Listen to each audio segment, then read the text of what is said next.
오늘 하나님 말씀은 신약 성경 누가복음 제4장입니다. 누가복음 제4장 16절부터 19절에 있는 말씀까지 제가 봉독해 드립니다. 예수께서 그 자라나신 곳 나사렛에 이르사 안식일에 늘 하시던 대로 회당에 들어가사 성경을 읽으려고 서심해 선지자 이사야의 글을 들이거늘 책을 펴서 이렇게 기록된 데를 찾으시니 곧 주의 성령이 내게 임하셨으니 이는 가난한 자에게 복음을 전하게 하시려고 내게 기름을 부으시고 나를 보내사 포로된 자에게 자유를 눈먼 자에게 다시 보게 함을 전파하며 눌린 자를 자유롭게 하고 주의 은혜의 해를 전파하게 하려 하심이라 하였더라. 아멘. 사랑과 축복의 메시지 나눕니다. 사랑과 축복합니다. 사랑과 축복합니다.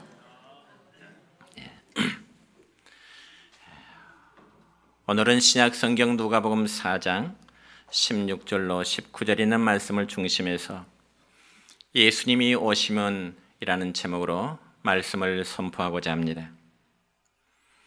오늘 또 하나님 앞에 나와 예배드리는 여러분에게 하나님의 은혜와 복이 함께 하시기를 축원합니다. 여러분, 예배는 우리가 하나님을 높여드리고 찬양하는 행위가 바로 예배입니다.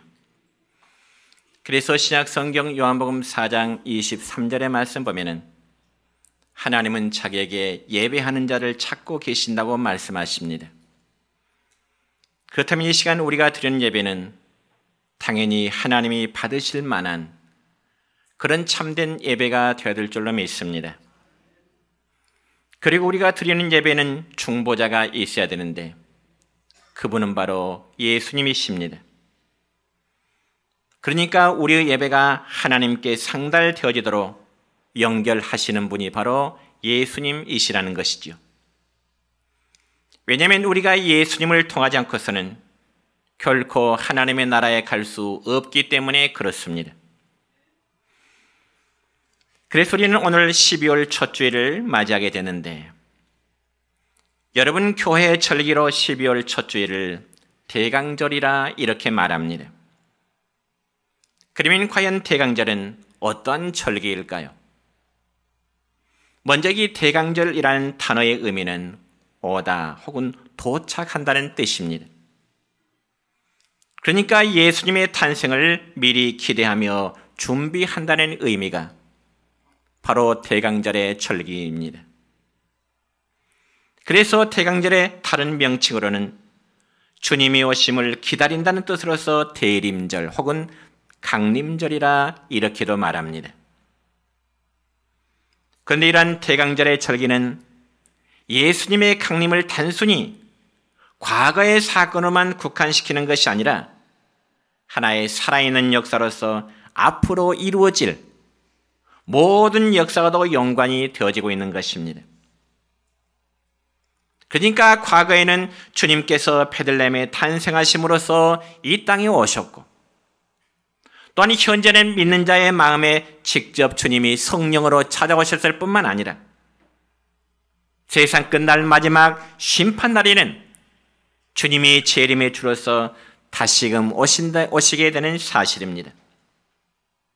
그러므로 결과적으로 태초부터 종말까지 이어지는 역사 중에 최대 사건은 바로 그리스도의 초림과 그리고 그리스도의 재림의 사건입니다.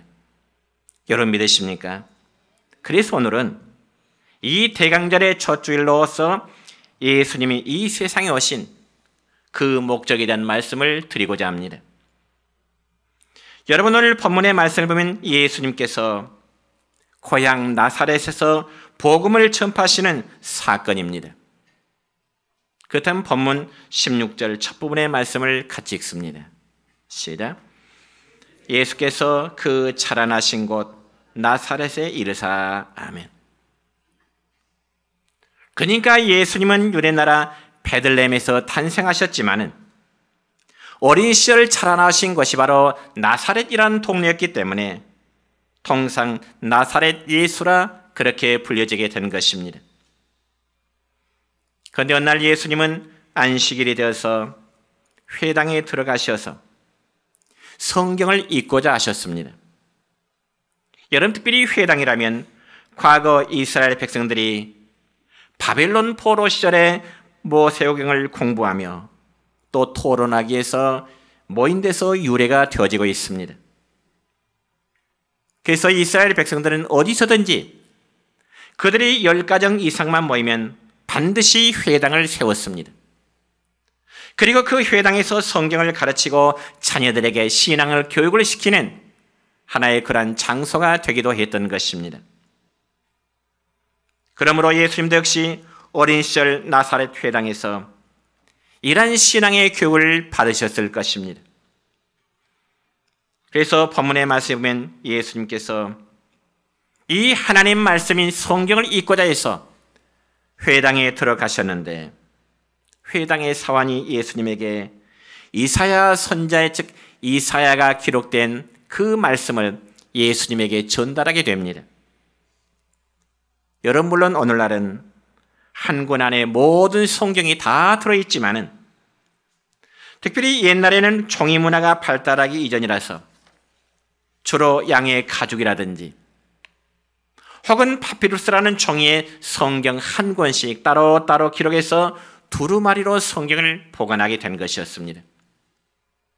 그래서 만약에 내가 창세기의 말씀을 읽고 싶다면 창세기가 기록된 그 두루마리를 가져다가 읽게 되고요. 또한 이사야의 말씀을 읽고 싶다면 이사야서만 기록된 두루마리 성경을 갖다가 읽고는 했던 것입니다. 물론 옛날 우리나라 선교 초기에도 보면은 이 쪽복음이라는 것이 있었습니다. 그래서 각각 따로따로 기록된 성경이 우리나라에도 선교 초기에 있었던 것과 마찬가지죠. 그러므로 예수님께서 회당에 들어가시니 거기서 봉사하는, 즉 회당에서 봉사하는 사원 하나가 예수님에게 성경을 갖다 주는데, 그 성경이 바로 이사야가 기록된 이사야 두루마리 성경이었습니다. 그리고 예수님이 이사야서의 말씀을 펴서 읽고자 하는데 그 본문의 말씀이 오늘 18절과 19절의 말씀이 된 것입니다. 같이 한번 다시 읽겠습니다. 주의 성령이 내게 임하셨으니 이는 가난한 자에게 복음을 전하게 하시려고 내게 기름을 부으시고 나를 보내사 포로된 자에게 자유를, 눈먼 자에게 다시 보게 함을 전파하며 눌린 자를 자유롭게 하고 주의 은혜의 해를 전파하게 하려 하심이라. 아멘.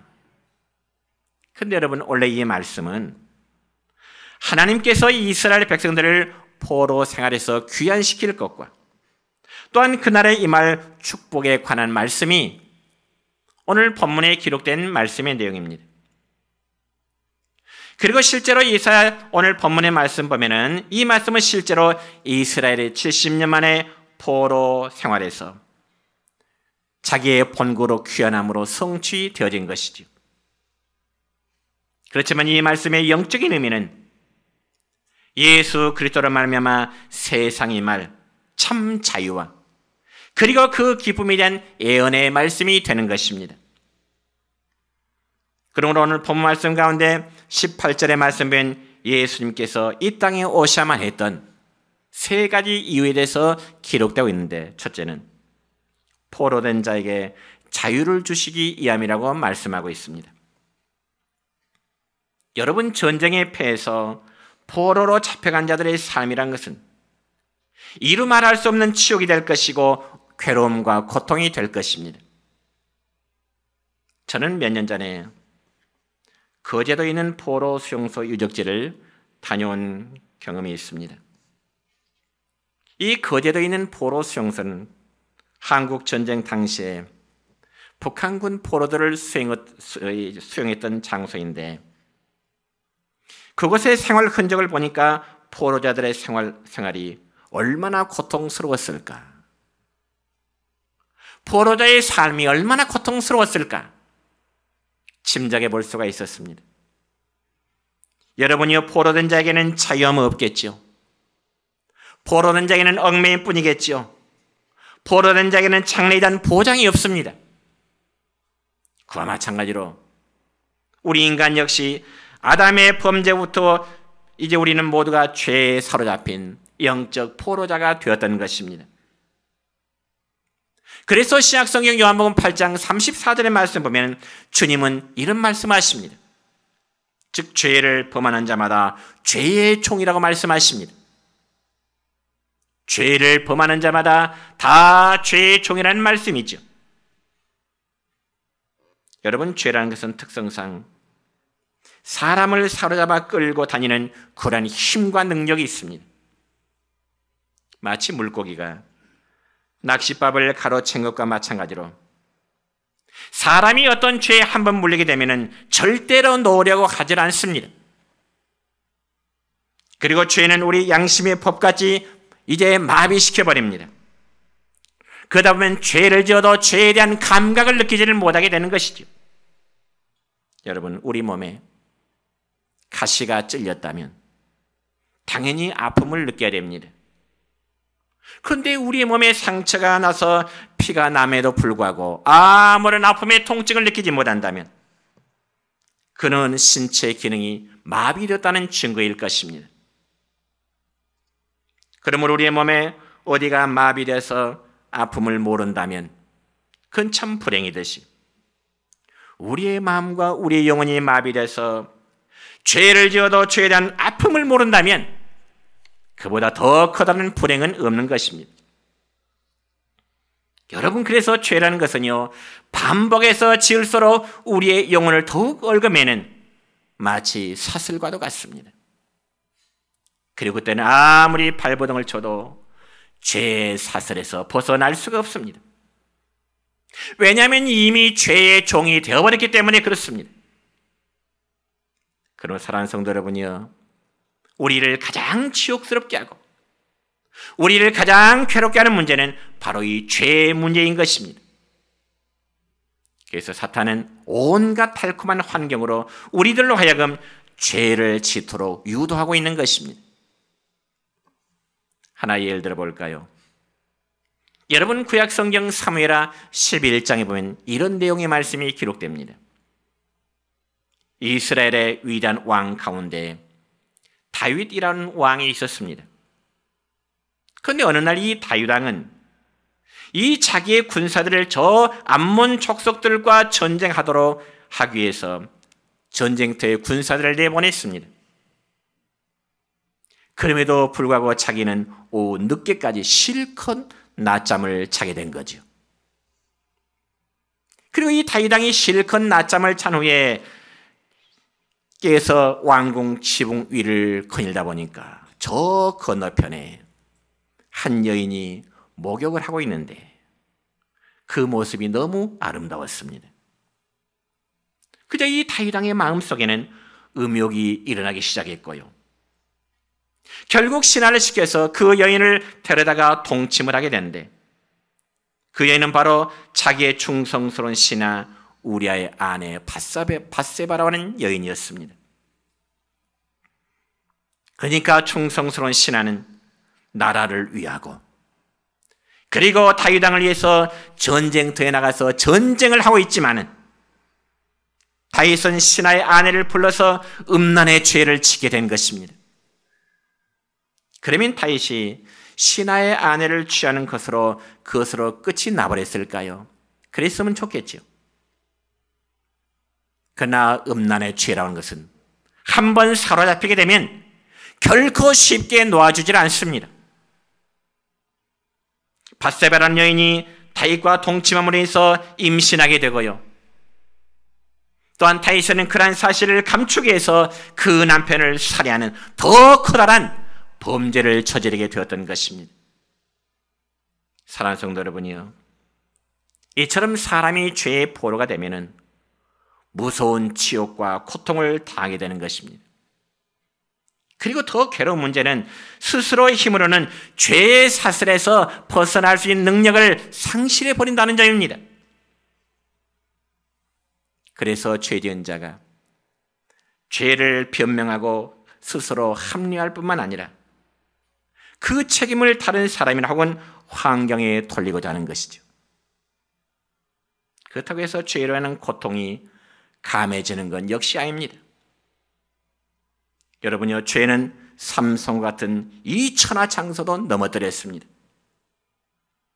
그러나 예수님은 이처럼 죄의 포로가 되어서 고통을 당하는 자들을 주님은 자유하도록 하시기 위해서 사람의 몸을 입으시고 이 세상에 오신 것입니다. 그리고 사람의 죄의 문제를 해결하기 위해서 주님은 고난을 당하시게 되었고요, 십자가의 죽음을 당하시게 되었던 것입니다.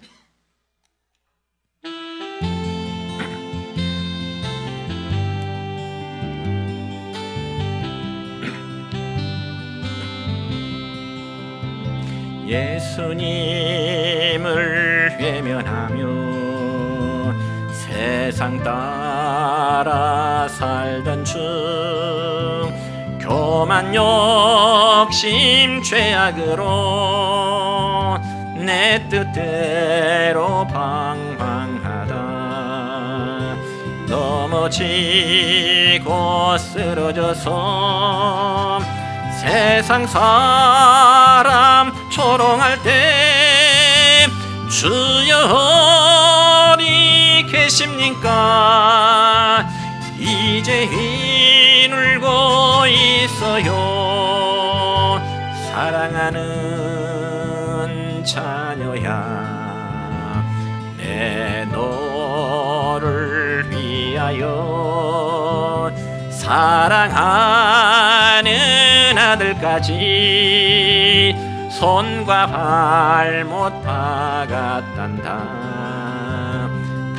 당자처럼 길을 잃고 절망 속에 헤맨 몸 시기 질투 죄악으로 내 뜻대로 살아가다 찢어지고 병들어서 세상 사람 외면할 때 주여 어디 계십니까? 이제 인 찾고 있어요. 사랑하는 자녀야, 내 너를 위하여 사랑하는 아들까지 가시멸류관 썼단다. 두 번째로 주님이 오신 목적은 눈먼 자를 다시 보도록 하시기 위함이라고 성경에 기록되어 있습니다. 여러분, 눈먼 자라는 것은 역시 소경을 의미하겠지요. 특별히 신약 성경 요한복음 9장의 말씀을 보면 소경장이라고 불리울 만큼 예수님께서 앞을 보지 못하는 소경의 눈을 뜨게 해주신 위대한 사건이 기록되어 있습니다. 그리고 그 소경은 바로 날 때부터 한 번도 밝은 세상을 보지 못했던 그러한 소경이었습니다. 여러분, 당시 유대인들은 날 때부터 앞을 보지 못하는 소경된 자를 보면은 마치 하나님으로부터 저주를 받은 사람이라고 모든 유대인들은 그렇게 생각을 했던 것입니다. 그래서 저들도 예수님께 묻기를, 선생님, 이 사람이 소경으로 난 것은 과연 누구의 죄 때문일까요? 자기의 죄 때문에 세상에 태어나면서도 앞을 보지 못하는 소경이 되었을까요? 아니면 이 사람의 부모의 죄 때문에 이 사람이 소경으로 태어났을까요? 둘 중에 하나를 제자들은 어쩌면 예수님에게 답을 요구했을 것입니다. 그렇지만 예수님의 답변은 이렇습니다. 요한복음 9장 3절입니다. 시작. 이 사람이나 그 부모의 죄로 인한 것이 아니라 그에게서 하나님이 하시는 일을 나타내고자 하심이라. 아멘. 주님께서는 제자들에게 이 답변의 말씀을 주신 후에 소경의 눈에 진흙을 이겨서 소경의 눈에 진흙을 이겨서 바릅니다. 그러면서 말씀하십니다. 저 실로암 못에 가서 씻으라. 실로암 못에 가서 씻으라. 이는 주님께서 소경된 자에게 순종을 요구하시는 것입니다. 그자 소경은 그 즉시로 실로암 연못을 가서 눈을 씻으니 정말 밝은 눈으로 보게 되었다라고 기록되어 있습니다. 이처럼 예수님이 가시는 곳마다 수많은 병자가 남을 잊게 된 것이죠. 오늘날도 치료의 권능자 예수님을 신실히 믿고 간구하는 자에게 이 같은 기적의 역사가 일어날 줄로 믿습니다. 그런데 여러분, 소경이 육신의 눈을 뜨는 것보다 더 중요한 것은 바로 영적인 눈을 뜨게 해주신 것이지요. 우리 스스로 한번 우리 자신을 진단해 볼까요? 여러분의 영적인 눈은 어느 정도 띄었다고 생각하십니까? 그리고 영적인 눈으로 여러분의 모습을 한번 살펴보시기 바랍니다. 여러분의 모습이 어떻게 보일 거라고 생각하십니까? 영적인 눈이 여러분에게 띄었다면 과연 여러분의 모습이 죄인의 모습으로 보일까요? 아니면 의인의 모습으로 보일까요? 여러분의 모습이 죄인의 모습으로 보여야 여러분은 예수님께 나갈 수가 있게 되는 것이지, 여러분 자신을 향하여 의인의 모습으로 보인다면 여러분은 결코 예수님께 나갈 수가 없게 될 것입니다. 그와 마찬가지로 날 때부터 소경된 자 역시 그가 앞을 보지 못하는 까닭에 예수님이 그의 눈에 진액을 이겨서 발라도 또 실로암 연못에 가서 씻으라고 말씀하실 때도 그는 조금도 주저하지 아니하고 예수님 말씀 앞에 순종하게 된 것입니다. 그리고 그 순종함의 결과는 밝은 눈으로 세상을 볼 수 있게 된 것입니다.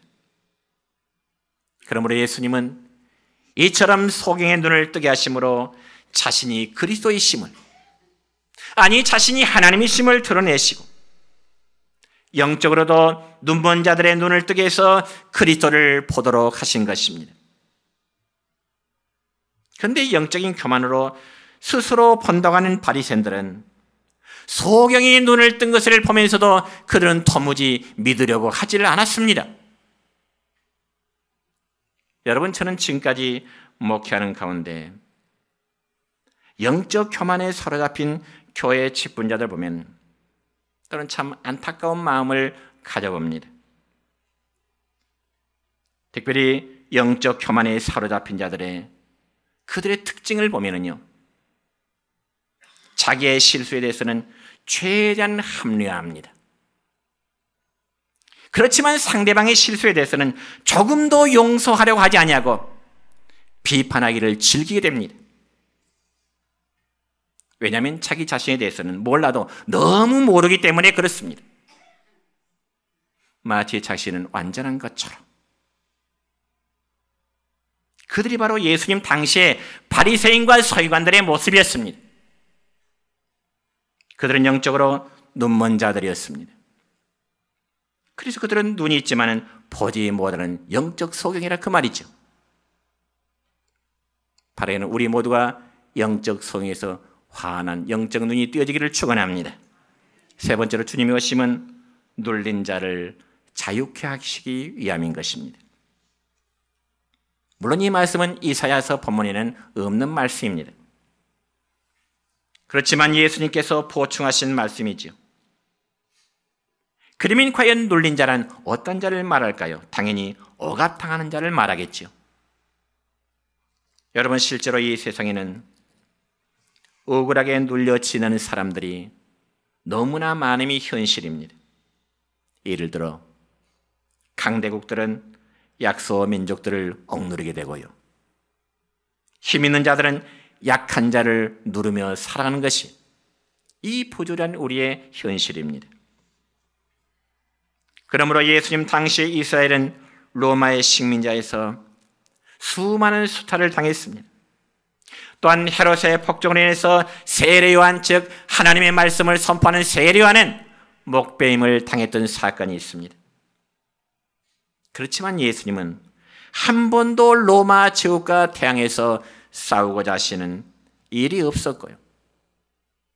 때로는 세례요한의 석방원에서 오늘날처럼 서명운동을 예수님은 하지도 않으셨습니다.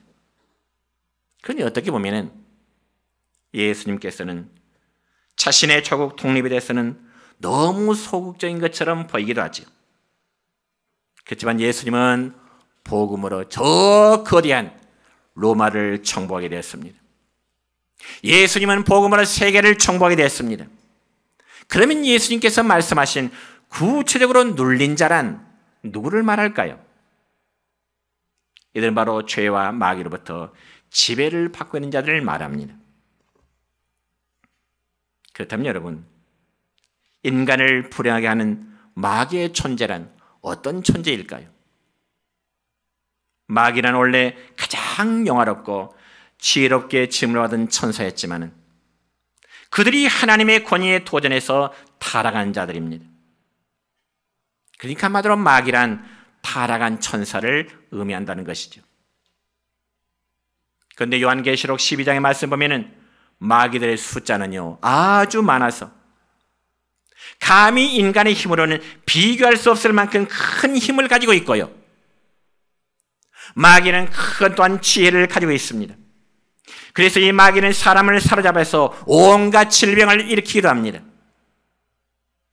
그러므로 마귀에 놀려서 인생을 망치는 분들이 얼마나 많은지 모릅니다. 그래서 예수님은 이런 마귀의 권세에서 악한 영의 다스림 속에서 우리를 구원하시고 자유롭게 하시기 위해서 친히 사람의 몸을 입으시고 우리 가운데 오신 것입니다. 성도 여러분, 우리 인간은 로봇가 아니기 때문에 자유가 필요합니다. 그래서 생명보다 자유를 귀하게 여겨서 자유가 아니면 죽음을 달러가게 되는 거죠. 그런데 여러분, 자유에는 여러 종류의 자유가 있습니다. 첫째는 육신적인 자유입니다. 그래서 빈곤한 자보다는 부유한 자가 더 많은 자유함을 누릴 수 있고, 권세를 가지고 있는 자는 권세를 가지고 있지 않은 자보다 더 많은 자유를 누리는 것, 어쩌면 당연한 일입니다. 그리고 배우지 못한 자보다는 어쩌면 배운 자가 더 많은 자유를 누릴 수 있겠죠. 이것은 모두 육신의 자유입니다. 그러나 이보다 좀 더 고차원적인 자유가 있는데 그것은 바로 정신적인 자유입니다. 다른 말로 양심의 자유라고도 말할 수 있을 것입니다. 지금으로부터 약 22년 전이죠.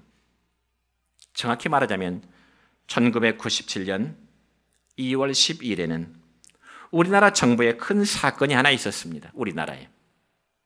큰 다름이 아니고 북한 김일성 종합대학 총장을 지냈고요. 또 북한의 최고 인민회의 의장까지 지냈고, 당시 북한 노동당 비서였던 황장엽 씨가 양심의 자유를 얻고자 해서 우리나라로 망명해 온 사건입니다. 그 사건이 벌써 20여 년이 지났습니다. 그 당시 황장엽 씨는 처자식을 놔두고 혼자 탈북해서 망명을 하는 사건이었지요. 그저 그 사건은 당시에 세계적인 톱 뉴스가 되었습니다. 그럴 수밖에 없는 것은요, 북한의 최고 인민회의 의장이라면 우리나라에 마치 국회의장과 같은 거물급 인사인데 그가 남쪽으로 망명을 해왔으니 세계가 놀라지 않을 수가 없지 않아요?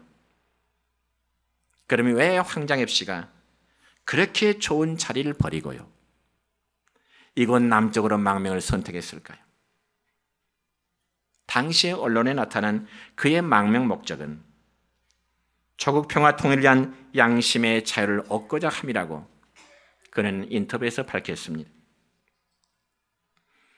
그래서 육신의 자유와 권력을 누리고자 함보다는 양심의 자유함을 누리기 위해서 망명한 황장엽 씨의 행동에 많은 사람이 찬사를 보내게 된 것이죠.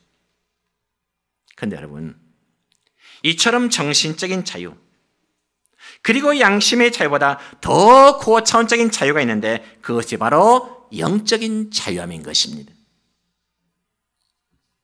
남한 땅으로 망명한 황장엽 씨가 아무리 양심선하고요, 조국의 평화를 위해서 남은 생애를 그가 바친다 할지라도 지난 과거의 죄를 그가 어떻게 다 청산할 수 있겠습니까? 그리고는 북한의 입장에서 본다면 양심과 그리고 당과 인민과 가족을 배반한 죄인이 되고 마는 것이죠. 이처럼 양심의 원리라는 것은 다 다릅니다. 그래서 인간이 아무리 양심대로 산다고 해도 그것이 절대적인 선의 기준은 될 수가 없는 것입니다. 그래서 모든 인간은 죄인일 수밖에 없는 거죠. 그러므로 인간은 결국 양심대로 살 수 없을 뿐만 아니라 양심대로 살아도 역시 죄인일 수밖에 없습니다. 그러면 어떤 사람들은 이렇게 말하죠. 사람은 자기 양심대로만 살면 된다. 정말 그럴까요? 양심대로만 살면 된다고 하는 보통 사람들의 마음이 그 말이 맞을까요? 그러면 과연 그 양심의 기준이 뭘까요? 양심대로만 살면 된다고 하는 그 양심의 기준이 뭐예요?